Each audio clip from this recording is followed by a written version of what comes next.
thank you ever so much indeed for joining us. We really appreciate it. Thank you. Thank you. Great to be back in person, isn't it? Yes, absolutely. Very nice to see people in person. Now, so we talk about the Infrastructure Investment and Jobs Act first of all. So, as long as I can remember, we've been talking about infrastructure weeks, this and that. So how important is it to actually get this act into law? When you think about transportation, it's all about connecting people to opportunity. And we saw that very clearly during the pandemic in countries around the world where transportation is central to your economic opportunity, to your access to healthcare, to education, to critical goods and services, and just to your overall social well-being. And so when you start to think of it in those terms, you really realize what a central connector it is for people and communities across the country. And given that in the United States, our infrastructure is in need of updating, and we are at a point where we need to be making these investments, especially in technology, to build that digital layer over our physical infrastructure, as well as update some of our physical infrastructure. I think that it's really important that we look at the ability to deploy technology to connect more people, to provide safer transportation, and to provide, in this moment where we are seeing the severe impacts of climate change, to actually produce sustainable, cleaner, and more resilient infrastructure and transportation options. So if we look at the act itself, and it covers a broad gamut, doesn't it, from building, repairing bridges to EV charging stations. So what's your view on the act itself? Will it get the job done? Oh, absolutely. It's a historic investment. It's one of the largest investments we've seen in the Americas in the last 100 years.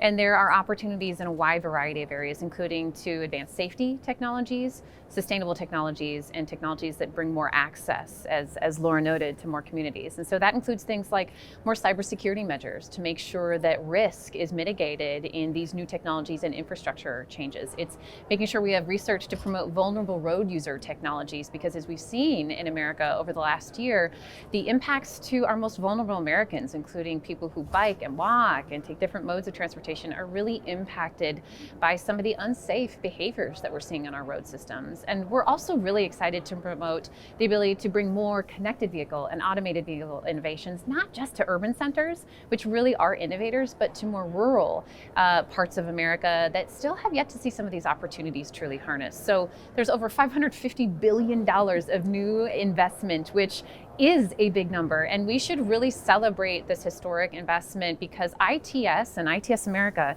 is going to be the heart and the lead organization to make sure that these technologies are being integrated into a safe systems approach for years and decades to come. Let's pick up on that point that you just made, if we could, about ITS's role and the importance of implementation. So what is ITS America's role in the implementation of the Act? Well, we believe that ITS America and our partners, our member organizations and coalitions, are central to the implementation of technology advancement in transportation to make lives more safe, more sustainable, and more equitable. So implementation will look like a few things: making sure members in different local communities and private industries are aware of what's in the bill. It's a 1,200-page bill, and that's a lot to unpack. So we have already been helping our members by understand what are the key components of this new law and how it will impact them.